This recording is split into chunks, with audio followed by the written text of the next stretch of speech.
Hello, everyone. Welcome back to St. Louis Teens. Today, we have with us Mr. Martin Schulte, who is a Libertarian candidate for Missouri's 2nd Congressional District. Mr. Schulte, you are a veteran of the United States Navy and a professional certification developer, and you ran unopposed on the Libertarian primary ballot in August. Thank you so much for your service to our country, and thank you for being here with us today. Thank you for having me, Sherry. Mr. Schulte, can you tell us a little bit about yourself and what inspired you to go into politics and public service, and how has your journey been like so far? Well, my family comes from St. Louis, and um my dad joined the Navy back in 1970, and made a career out of being in the Navy, and so much that I was actually born in Guantanamo Bay, Cuba. Oh, wow. So and growing up, we moved around a lot. What focused was is our St.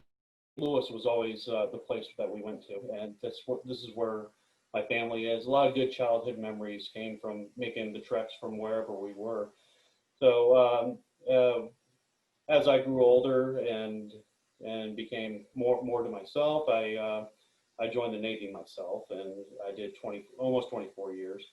And when it came time to retire, I decided to be near family, be near my good childhood memories, and come here and set up shop here in St. Louis.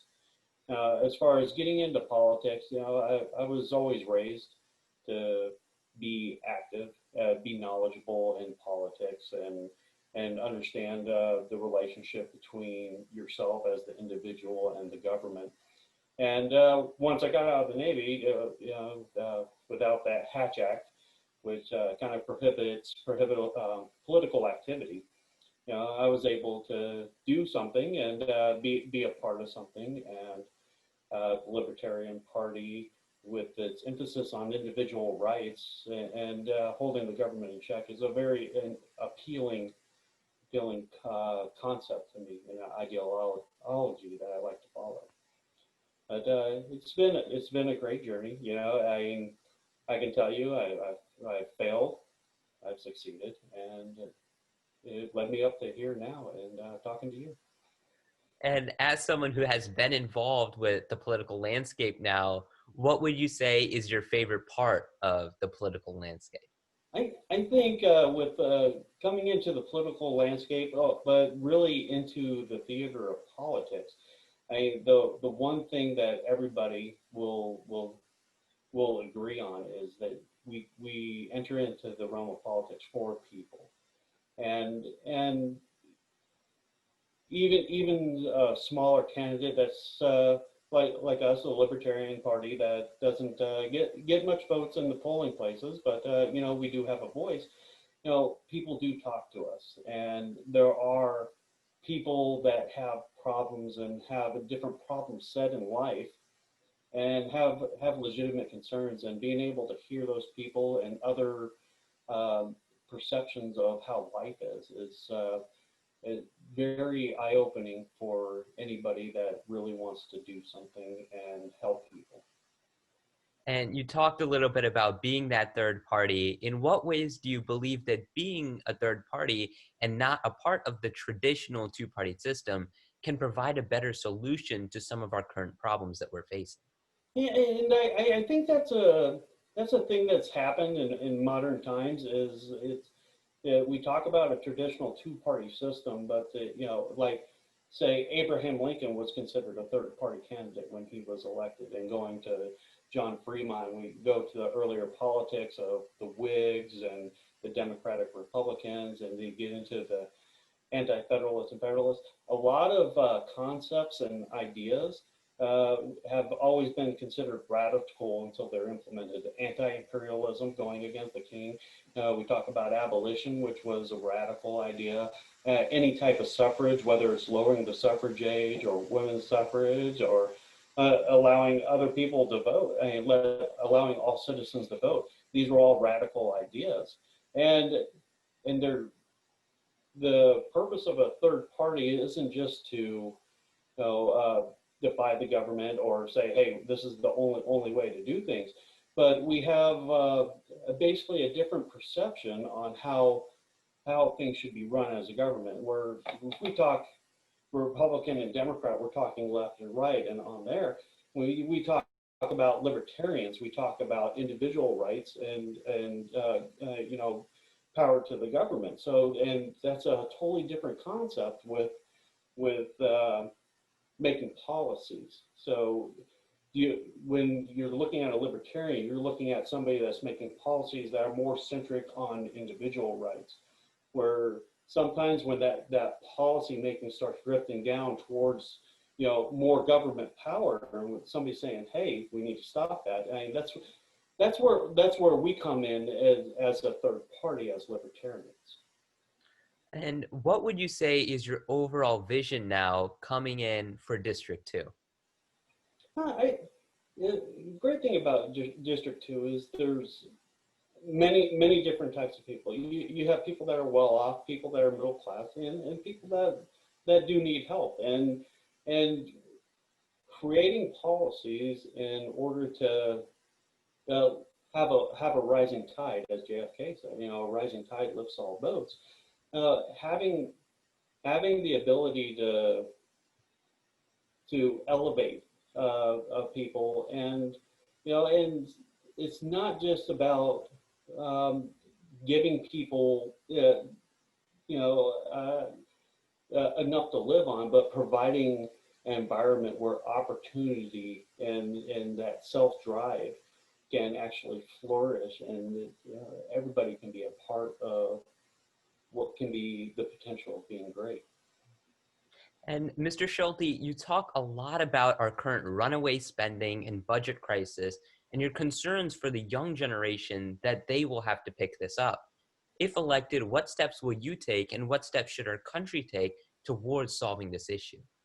Well, thank you for bringing that up. When I was your age, the biggest thing that you would see on the news is how much the deficit was growing, and back in those days, we weren't talking about many trillions of dollars, right? But and I think when we were in the late '90s, we did a really good job of working together to see what was important and streamline. It was good times. It was at the beginning of the tech boom. It was a smart time to start paying off deficit, and we had a really good legislative and executive branch that actually created these policies, or created spending budgets that actually were doing quite well. And then 9/11 happened, and that was the beginning of our current phase of deficit spending. So we're looking at 20 years now of never taking advantage of any type of boom that will lower that deficit. Now with deficits, when they get out of hand, you have to start looking at cutting spending. So you're looking at services being taken out, or selling assets. Another solution is to print more money, and we print more money, that starts with inflation. And then say our fight for 15 becomes now a fight for 30, a fight for 40, because the dollar value isn't the spending power of the dollar isn't what it used to be. Or we can elect to default, which actually puts us in very bad standing globally, because the dollar is actually the basis of our global economy. So if we start diluting the dollar like that and doing manipulation, or trying to salvage the dollar through artificial means, we're going to find ourselves in a very bad position. And I think it's really the obligation now of the politicians that are directing the budget, which is a legislative responsibility, to ensure that everybody that is coming up and is going to be participatory in this economy and in this country, that it's not left on their shoulders. And when I say that we've been irresponsible, it's myself included, because I was a voting citizen.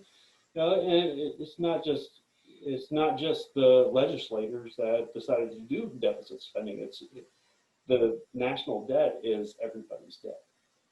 So and once I kick the bucket, it's on you. So you get my money to put on your shoulders as well, and you got to figure out how to keep this country solvent and also providing opportunities. And you talked about how in the 90s, and previously before we had such a large debt, we really sort of looked at the issues that we wanted to spend the money on. We really looked at the issues that we wanted to focus on.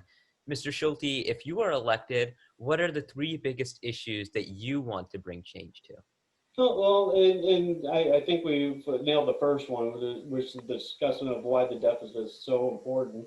That, I have kids, and I don't want to leave my kids something that they got to work on and say, thanks a lot, Dad.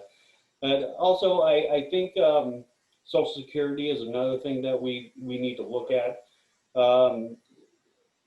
It's been said since the early 90s that it's going to become a behemoth and not be where the income is not going to be matching the output. And that's coming up here really shortly. And we've known about this for over 30, almost 30 years now. So that actually needs to be tackled. Individual rights, we hear a lot of people saying, hey, I need an opportunity in this country. My community doesn't get an opportunity, and rather than disregarding those people and their voices, we really need to take that into consideration and find out where investments need to go and invest in our communities. And I think as much as there are some prevalent issues, very prevalent issues within our country, some of which you have talked about, I think that it's also, whenever the chips are sort of down, it's important to continue to look at some of the strengths of our country. And Mr. Schulte, what are some of the current strengths of our country that you would like to continue and you would like to be able to grow? Well, I think it goes without saying that we are grateful to have a strong and flexible economy.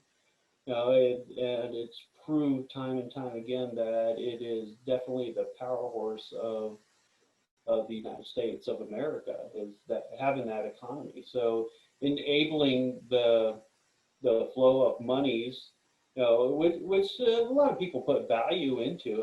There's worth in that value, but maintaining a strong economy and promoting the flow of money, making sure that it gets to the working folk and the working class. Right now, as we can see with the pandemic, there's a lot of people that are on unemployment, and that needs to be rectified.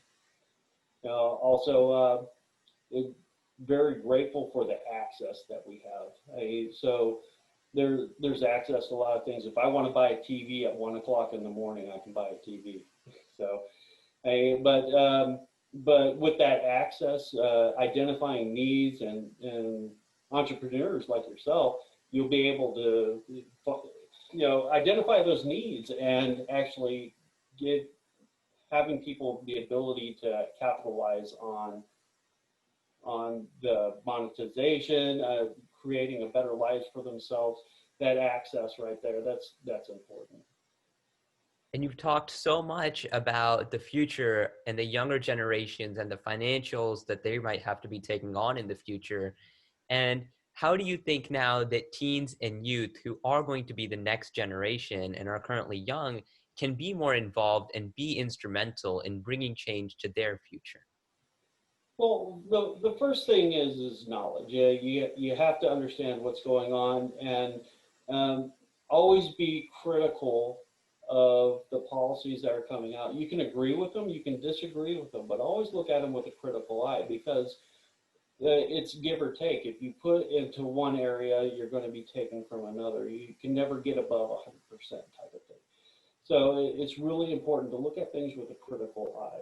Be participatory in your civic duties. If you have an issue, write your mayor, write your alderman, write the leader of your ward. Write your congressman. Write your president. Yeah. So be participatory. You don't have to kick down doors, but be participatory in that. And most of all, don't let your ideas be formed in a bubble. And there is well over 350 million people in this country, and each one of us has an individual story, and we look at life in a different manner. So there is not a singular answer to the right way to live life in this country. So get out and make sure that you understand that when somebody thinks differently, it's not because they don't like you or they're just being combative. I mean, there are people that are combative and get a real kick out of it, but we have different ways that we're raised and the way they imprint our thought process, and that changes over time. I mean, the way you feel today about certain items 20 years from now, you're going to feel probably different about them if you open your mind to the way other people in this country live. I mean, there are real issues that can't be tackled with a wave of a wand, and that's why we do have a legislature of many different people representing many different people in order to make a coherent law, coherent legislation that should be suitable for all. And I think that message is definitely so empowering now for teens and youth out there to remember that sort of individualism and make sure that their beliefs are rooted in making sure that they are informed and making sure that when they're passionate about something, they are able to take that action. And I think that's always wonderful to remember and consider for everyone who's young out there. Mr. Schulte, thank you so much for sharing your perspectives today and for your time and for answering all of our questions. Well, thank you for having me, Shree, and best of luck to you, and I appreciate everything you're doing.